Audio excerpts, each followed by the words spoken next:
sudah tidak ada disipasi tekanan air pori akibat proses konsolidasi maupun pada proses deviatorik penambahan beban. Jadi pada uji CD baik pada kompresi maupun pada fase deviatorik keran akan dibuka sehingga disipasi tegangan air pori keran ini. Jadi pada saat konsolidasi air disuruh keluar maka kerannya dibuka. Setelah itu pada fase pada fase sifat 1 deviatorik si ini dibuka sih, kerannya dibuka, tapi kendalikan air porinya. Air porinya harus berada dalam kondisi selalu 0, ya, tidak boleh sampai berubah. Nah, selama uji CD akan dihasilkan kurva tegangan efektif tanah karena tegangan air pori selalu 0 sepanjang uji baik pada fase kompresi maupun deviatorik. Nah, ini yang dihasilkan dari sini adalah tegangan efektif, ya. Dari tegangan efektif, ya. Tegangan totalnya sama dengan nilai tegangan efektif karena si nilai U-nya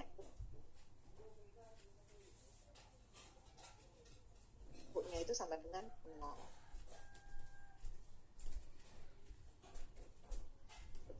Berwarna hitam dengan ketinggian muka air tanah yang relatif konstan. Pada kondisi long term, bagian inti dari bendungan tanah yang merupakan lempung telah di tanah yang relatif kondisi telah mengalami disipasi di mana seluruh tegangan air porinya atau dengan kata lain tegangan air porinya itu sudah sama dengan 0. Ini pada fase kompresi. Ini bertahap hingga mencapai tegangan yang diinginkan dengan tegangan air pori dijaga 0 pada setiap tahapnya. Kemudian pada akhir fase kompresi kita akan memiliki tegangan seperti pada gambar ini. Ini tegangan deviatoriknya, si nilai U-nya harus terus dijaga 0. Nah, maka untuk menjaga dia tetap 0, maka kecepatan pembebanannya harus sangat rendah atau ya increment kenaikan pembebanan sangat kecil agar tegangan air pori sama fase deviatorik 0. Akibat kecepatan pembebanan yang rendah, maka durasi uji ini memakan waktu yang cukup lama digunakan. Jadi orang malas pakai yang ini. Jadi kalau pengujian sih mereka pakainya yang CU, consolidated undrained, bukan consolidated drain gitu.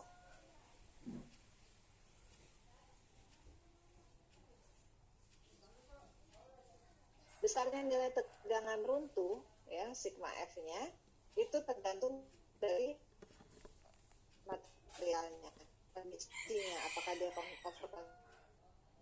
consolidated atau kondisinya konsolidasi normal.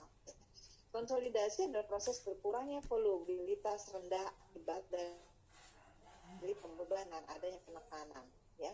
Kalau over consolidated adalah tanah lapisan bawah yang dalam sejarah geologinya dia pernah mengalami konsolidasi sebelumnya. Nah, akibat dari tekanan yang lebih besar dari tekanan yang bekerja sekarang. Jadi dia sudah pernah mengalami konsolidasi, kemudian dia dikonsolidasi gitu. Ini yang dimaksud.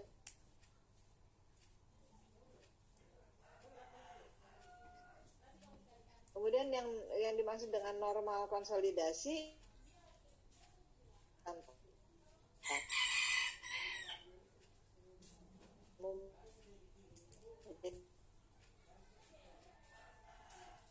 tekanan pada waktu yang sebesar ini, ya, beban yang besar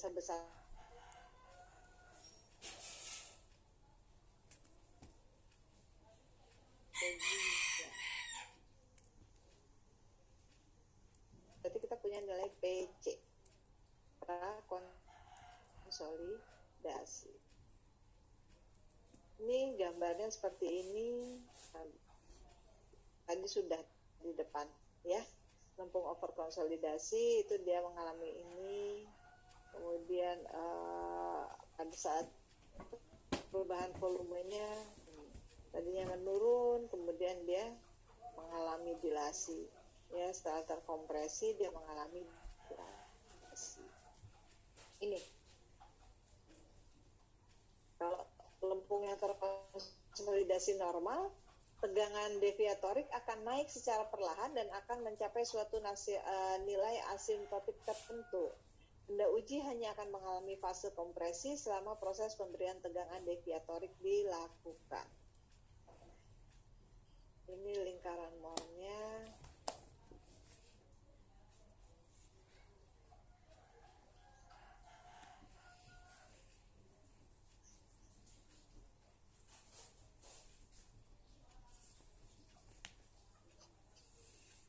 Ya, oke. Sampai situ.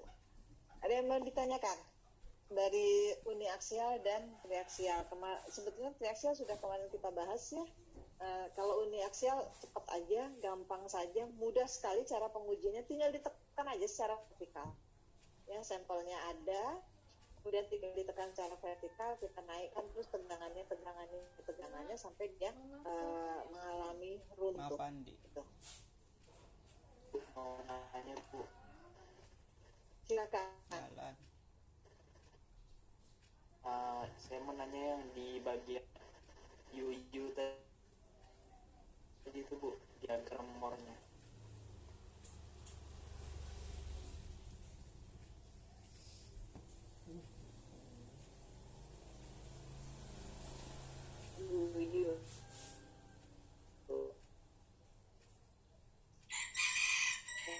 Yang pertama ya.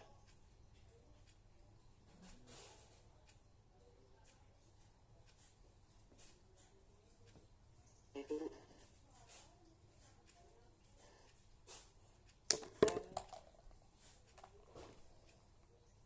Mana?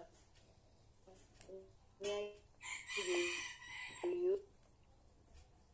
gimana Reza? diagram Mohrnya ya yang sebelumnya. Karena kenapa? Nah, nilai sigma 3 buat 0 gitu ya.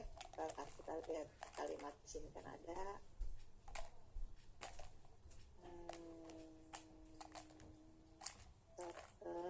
bila kita menggunakan kriteria timbangan satuan garisnya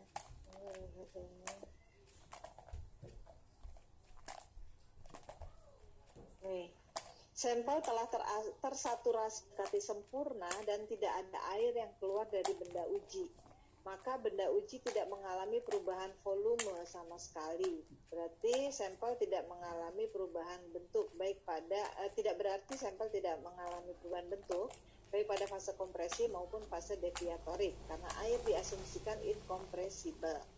Nah, ini ya sigma 3-nya kita bikin 0 ya. Pada fase ini benda uji diberi tekanan sel secara bertahap sehingga mencapai tegangan yang diharapkan. Karena fase ini keran ditutup, ini ya, ini keran ditutup, kemudian nah, jadi dengan menganggap bahwa sigma 3-nya itu 0 ya, maka dengan sampel yang sama kurang lebih nilainya akan sama. Gitu. Kurang lebih nilainya akan sama. Ini secara teori. Kalau di lab bisa saja sigma 1-nya menjadi lebih kecil atau bisa saja sigma 1-nya menjadi lebih besar untuk sampel yang kedua dan ketiga gitu. Ya, tapi itu sedikit sekali. Istilahnya itu mepet aja, angkanya itu mepet aja. Sampel 1, 2, 3 itu sigma 1-nya itu akan mepet aja karena kan dia sampelnya sama. Ya, sampelnya sama, hanya kita bagi 3, kemudian nilainya tegangannya semua mulai dari 0 gitu. Tapi kalau yang selama ini yang kemarin atau yang tadi kita kasih nilai sigma 3 yang berlawanan dari sigma 1-nya juga, tegangan dari sigma 1 perlawanan sampelnya juga akan berbeda gitu. Ya, ini kenapa seperti ini, karena yaitu sigma 3-nya 0.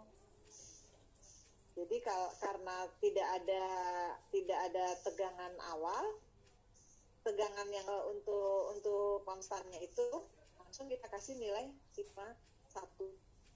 Nah, untuk beberapa sampel, tiga sampel yang kita gunakan nilainya akan kurang lebih. Ini secara teori sih seperti ini seolah-olah. Tapi kalau kenyataan nanti pada saat kita nguji pasti ada selisih. Tapi nggak jauh beda selisihnya. Sehingga akhirnya kita anggap si tegangan gesernya ini, ya, tegangan geser tanahnya ini menjadi 0 karena nilainya sama. Gitu. Ya, Reza? Ya Bu, terima kasih Bu. Iya. Ada lagi yang lain? Bu mau bertanya Bu. Ya, silakan. Panggilannya siapa nih? Panggilannya Peter Bu. Oh, Peter. Namanya soalnya Ya, Bu, beda. Ya Bu, untuk yang tadi yang hasil uji coba UU itu kan Bu, dia short time kan Bu. Untuk short time-nya sendiri itu Bu, ada ketentuan waktunya kah Bu? Maksudnya kayak jangka waktu hasil UU ini bertahan berapa lama gitu kan? Ya. Kan dia short time nih Bu. Oke. Gini. Biasanya short term itu dilakukan untuk jangka 1 sampai 3 bulan. Untuk 1 sampai 3 bulan desain rancangan 1 sampai 3 bulan. Jadi setiap setiap contoh ditambang. Jadi kita akan merencanakan untuk 1 bulan ke depan atau untuk 3 bulan ke depan, gitu ya. Jadi untuk 1 bulan ke depan kita pakai yang UU ini. Tapi nanti begitu kita mau untuk 6 bulanan kita udah nggak bisa pakai yang UU. Kita harus ganti pakai yang CU, ya, seperti itu. Jadi short term itu sekitar 1 sampai maksimal 3 bulan. Itu sudah maksimal 3 bulan, ya. Ya Bu, makasih. Makanya kalau ditambang masih bisa dipakai. Tapi kalau di sipil misalnya nah itu nggak bisa. Kalau bendungan itu kemudian mau dipakai lama gitu, nggak bisa. Ya, tapi kalau untuk sementara dulu nih dibikin, karena kita gali dulu lerengnya, nah itu bisa pakai. Tapi kalau kemudian setelah itu untuk permanennya nggak bisa. Jadi tidak bisa untuk permanen ya, yang nilai UU ini hasilnya tidak bisa untuk desain permanen. Ya, lanjut. Siapa lagi?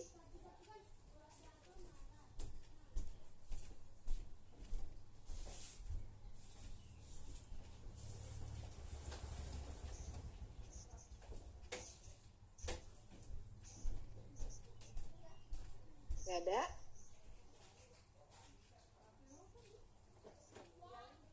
Oke, kalau nggak ada, saya coba cari. Berarti kita masih punya waktu nih untuk sekarang 10.18. Oke, baru 1 jam. Kita sampai jam 11 ya.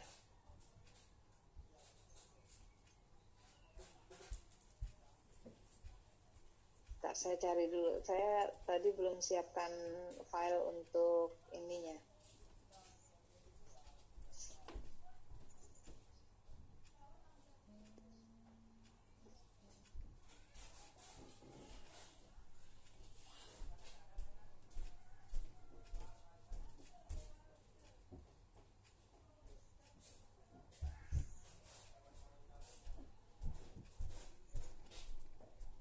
Ini pasti nggak keluar ya?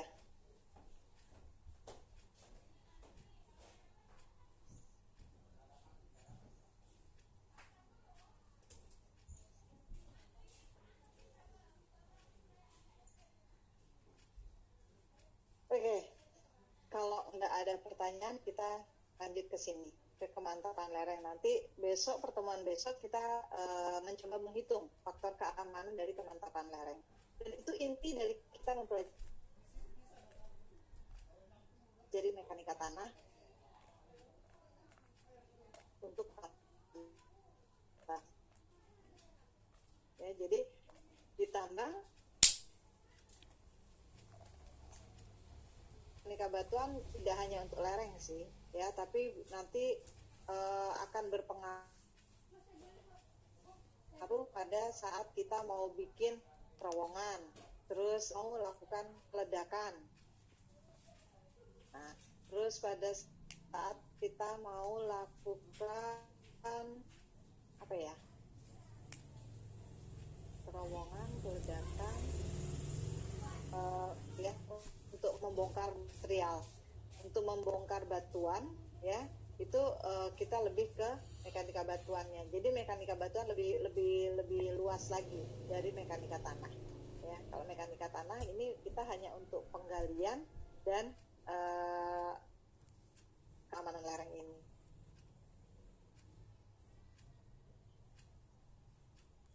Nah, tadi kita bicara tentang kemantapan lereng.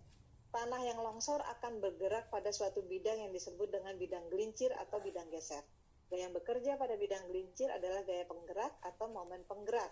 Gaya yang menahan, gaya penggerak disebut momen melawan. Terjadi karena kekuatan geser batuan telah dilampaui, di mana perlawanan geser pada bidang gelincir tidak cukup besar untuk menahan gaya-gaya yang bekerja pada bidang tersebut. Nah, yang dimaksud dengan longsor, ya, yang dimaksud dengan longsor itu adalah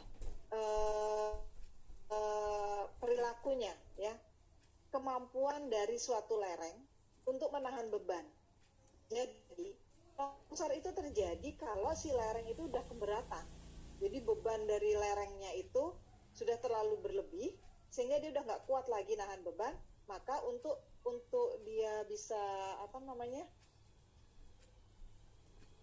jadi untuk dia bisa menahan bebannya itu, dia harus supaya dia bisa berdiri lerengnya itu, maka dia harus membuang sebagian bebannya supaya dia bisa menahan berdiri tetap menjadi lereng. Jadi kalau gini, saya contohkan, misalnya kita gini aja gampangnya ya, misalnya kita disuruh bawa 2 galon air, ya, bawa 2 galon air. Kalau saya 1 galon aja saya kan nggak kuat, apalagi suruh bawa 2, maka saya nggak mau tuh bawa 2, 1 saya tinggal, saya hanya bawa 1 saja. Nah, yang ditinggal itulah longsornya. Jadi si lereng hanya bisa menahan bebannya dia. Yang beban-beban yang berlebihnya itu dia buang supaya dia bisa berdiri tetap jadi lereng gitu. Nah, itu proses longsor. Jadi pengurangan atau membuang beban dari lereng itu. Nah, itu terjadinya longsor.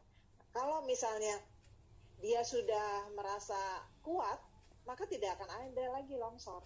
Jadi kalau dia udah buang tuh, dibuang semua, terus dia diam, orang akan bilang, jangan nanti longsor lagi. Sebetulnya tidak. Yang terjadi longsornya itu adalah tanah yang longsor itu akan bergerak lagi. Karena tanah yang longsor itu kan jadi material lepas. Nah, kalau material lepas, otomatis dia akan mencari ada gerakan, ada apa ya, dia akan bergerak. Akan material-material itu, butiran-butiran itu akan terus bergerak kan. Tapi kalau yang lerengnya sendiri, kalau dia udah buang itu dia sudah buang semua longsorannya itu, dia sudah kuat berarti gitu. Ya. Yang bikin gak kuat itu adalah sisanya yang sudah longsor itu yang terus bergerak. Nah, jadi yang ditakutkan orang kalau misalnya sudah ada longsoran, jangan deketin, nanti dia takut longsor lagi. Sebenarnya bukan longsor lagi, tapi bergerak itu sih yang longsornya. Kalau lerengnya sudah enggak, sudah diam dia. Jadi teorinya itu seperti itu. Ya. Kejadian aslinya itu seperti itu sebenarnya. Jadi kita kalau sudah ada lereng, kemudian lereng itu sudah longsor, terus kita berdiri di lereng itu sebenarnya udah nggak masalah. Yang masalah itu kalau kita berdiri di longsorannya itu. Nah, itu yang masalah. Gitu. Ya, jadi si alat kalau sudah longsor kan biasanya kita suka rapikan lagi kan. Nah, itu pada saat proses rapikannya itu dia berdiri di mana tuh si alat garuknya itu, alat yang mengaturnya ya, alat muatnya, alat galinya, itu posisinya dia di mana. Kalau dia salah posisi ya bisa tergelincir juga. Tapi kalau dia berada di posisi lereng yang yang sudah terbentuk baru aman dia, nggak apa-apa gitu. Ya, paham ya konsep longsor ya? Paham, Bu. Iya. Jadi ini kita bilang bahwa tanah yang longsor itu akan bergerak pada suatu bidang yang disebut dengan bidang gelincir. Nah itu bidang gelincir itu sama aja dengan bidang geser, ya. Nah, kemantapan lereng itu berarti kita harus bisa menghitung faktor keamanannya. Untuk mendapatkan faktor keamanannya kita harus tahu dulu berapa besar gaya penahan dan berapa besar gaya penggerak, ya. Jadi gaya geser tanah yang menahan dengan geser tanah yang mengakibatkan gerakan pada longsoran. Nah, untuk mendapatkan kekuatan geser, maka kita harus dapatkan nilai ini, nilai kohesi, nilai tegangan, dan nilai sudut geser dalam. Dari mana kita dapatkan nilai ini? Ya dari uji tadi, uji kuatkan, uji dereksir, uji triaksial, ya. Bisa pilih uji dari mau uji dereksir saja atau uji triaksial kan? Uji triaksial dan uji dereksir sama-sama mengeluarkan nilai ini, nilai kohesi dan nilai sudut geser dalam dengan kurva yang masing-masing punya, ya kan? Nah, jadi boleh bisa memilih dereksir atau triaksial. Tapi kalau kapan Bu kira-kira kita memilih melakukan uji dereksir? Ya? Kalau kita tahu kondisi tanah di bawah, ya, kondisi bidang gelincir di bawahnya, sebetulnya itu enak.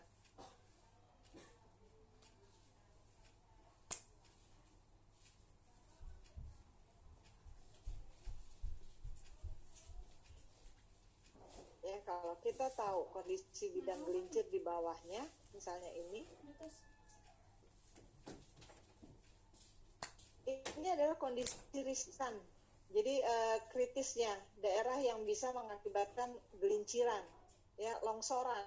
Jadi daerah yang ini nanti akan longsor nih kalau dia kelebihan beban. Ya, ini sampai batas ini nanti akan dibuang sama dia kalau dia keberatan. Kalau kita salah mendesain, dia keberatan, maka dia akan longsor sedalam ini. Nah, kalau kita bisa tentukan ini, ya, longsoran begini, kita sebetulnya bisa sih lakukan pengujiannya. Apa ya yang kita lakukan ujinya? Sampel kita ambil di sini, kita uji di sini. Yang saya uji adalah sampel yang di sini misalnya, ya. Terus ada lagi saya nguji sampel yang di sini, di kedalaman ini gitu ya sampelnya. Nah, kalau pas kita nguji di sini, maka kemungkinannya adalah bidang gelincirnya kan seperti ini, ya kan? Jadi kira-kira ini ujinya uji apa nih? Dereksir atau triaksial ya kayak gini? Enaknya uji apa ya?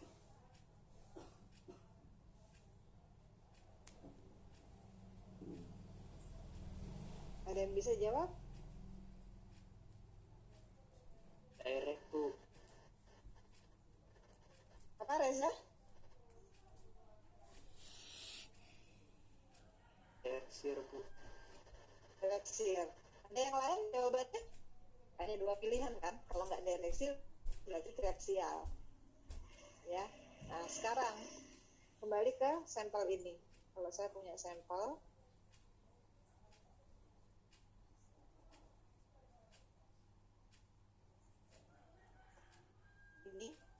ini untuk uji triaksial.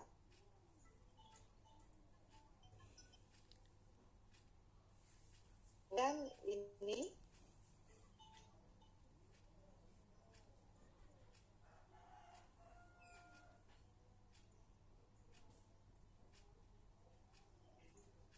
uji dereksir. Ya.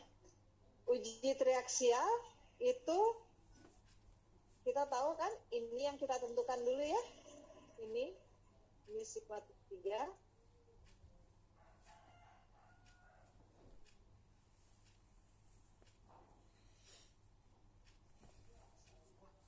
bentar, ini ada telepon saya, bentar ya, saya terima bentar. Oh, udah mati kok. Sigma 3 ini yang pertama kan? Setelah itu baru kita kasih nilai sigma 1 ya. Oke. Kalau sigma 1 seperti ini sebagai nilai tambahannya, jadi istilahnya ini sudah konstan di sigma 3 awal, kemudian diberi sigma tekanan ini, maka yang bergerak pasti daerah sini yang runtuh. Nah, sekarang kalau yang direct shear, yang pertama kita tentukan adalah tegangan ini kan, tegangan normal ini, sigma n. Ini kita konstan dulu, ya, kita konstan. Setelah itu baru kita lakukan tegangan R. Kita kasih dia nilai tegangan geser. Sehingga yang menyebabkan dia bergeser yang mana? Yang ini atau yang ini? Yang ini atau yang itu? Yang mana? Yang menyebabkan akhirnya dia nanti mengalami runtuh. Penyebabnya siapa? Si ini atau si itu? Yang ini, Bu. Ini ya, berarti ya, kalian bilangnya ini ya. Nah, kalau direct shear itu adalah uji geser. Di ini yang akan bergeser. Nah, ini yang menyebabkan geseran. Kalau ini yang menyebabkan dia runtuh adalah ini, gitu. Jadi gini, konsepnya adalah kalau triaksial sigma 3 itu kita tentukan. Kalau kita tentukan berarti dia belum mengalami apa-apa, ya. Nah, kemudian setelah dia konstan baru kita kasih sigma 1. Sigma 1 itu akan terus meningkat sampai dia runtuh. Berarti siapa yang mengakibatkan dia runtuh? Sigma 3 apa sigma 1? Sigma 1. Sigma 1 ya, itu triaksial. Berarti yang menyebabkan dia runtuh adalah sigma 1. Nah, sekarang direct shear. Direct shear itu kita tentukan tegangan normalnya dulu, ya, tegangan normalnya dulu. Nah, tegangan normalnya ini adalah yang vertikal ini. Kita tentukan dulu dia tegangan normalnya. Setelah itu baru kita kasih tegangan geser. Jadi yang mengakibatkan dia runtuh itu yang mana? Yang geser apa yang normal? Tegangan geser. Nah, yang menyebabkan kita runtuh itu adalah yang tegangan geser. Berarti dia ini yang menyebabkan runtuh. Kenapa? Karena ini kan kita tentukan. Saat kita menentukan dia tidak mengalami keruntuhan. Nah, karena kita ingin tahu dia kapan runtuhnya, ya kita kasihlah dia tegangan geser yang terus meningkat sampai akhirnya dia runtuh, gitu. Ya, jadi ini. Nah, sekarang kalau saya mau nguji, karena ini sama-sama mendapatkan nilai C dan V, dua pengujian ini, reaksial dan direct shear ini, maka kalau secara kita bisa tahu daerah kritisnya, ya, daerah kritisnya seperti ini, maka kita bisa sih tentukan, saya mau lakukan uji reaksial, saya mau lakukan uji geser dari sini. Pada saat daerah yang sini, maka geseran akan terjadi secara nyaris seperti vertikal, ya kan? Berarti kalau kita lihat gambarnya, yang ini atau yang ini? TX apa DS? Triaksial, Bu. Nah, ya TX, ya. Berarti pada daerah yang sini sebaiknya dilakukan uji triaksial. Gitu. Nah, kalau yang di sini kan ini nyaris datar nih, ya. Di sini nih pasti nanti dia akan langsor kan, bergerak nih di sini. Nah, ini nyaris datar, ya. Sebaiknya ini dilakukan uji direct shear, gitu. Ya, paham nggak maksud saya? Ya, Paham, Bu. iya. Ini kalau kita tahu, ya. Kalau kita kita tahu, tapi siapa yang tahu kejadian di alam, ya kan? Cuma kita bisa ngira-ngira aja. Kalau yang atas-atas kayaknya lebih baik kita pakai reaksial. Tapi kalau sudah terlalu dalam, kita pakai direksir, gitu. Uji direksir juga paling lebih mudah daripada uji triaksial, sehingga orang akhirnya pilih direksir aja deh, gitu. Rata-rata orang yang kirim sampel ke geotek pasti minta ujinya uji direksir. Kenapa? Lebih mudah dan lebih cepat. Lebih mudah dan lebih cepat. Kalau triaksial itu butuh ketelitian emang, ya, karena ya itu tadi, kita harus buka keran, tutup keran, tunggu dia sampai konsolidasi. Konsolidasinya kan sampelnya lumayan tinggi, lebih tinggi daripada sampel direksir, ya, sampelnya. Jadi dia cukup waktu untuk mengalami konsolidasi, gitu, ya, seperti itu. Jadi tidak masalah lakukan uji triaksial atau lakukan direksir karena sama-sama menghasilkan nilai C dan V. Cuma secara teoritisnya kapan kita menggunakan uji triaksial, kapan kita menggunakan uji direksir, ya seperti ini. Ya, kalau kita tahu kondisi di bawah seperti itu, bidang gelincirnya sekitar di sekian, nah itu bisa. Ya. Jadi ini adalah perhitungan untuk faktor keamanan pada lereng. Ya, jadi kita harus punya nilai C, harus punya nilai tegangannya, harus punya nilai sudut geser dalamnya. Itu. Oke, saya hapus ya.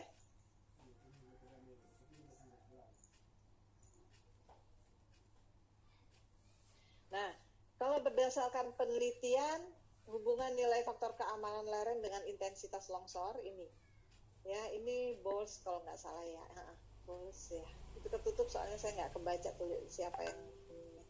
Nah, nilai faktor keamanan itu kalau kita lihat nilainya kurang dari 1,07, maka dia akan mengalami longsor. Kalau nilai faktor keamanannya 1,07, pada dasarnya gini, pada dasarnya nilai faktor keamanan itu adalah di angka 1, ya. Kalau dia kurang dari 1 berarti dia nggak aman. Tapi kalau dia lebih dari 1 itu aman. Gitu, ya. Tapi kalau dia sama dengan 1, FK-nya sama dengan 1, berarti dia kritis. Begitu ada hujan, longsor pasti dia. Si lereng itu pasti longsor.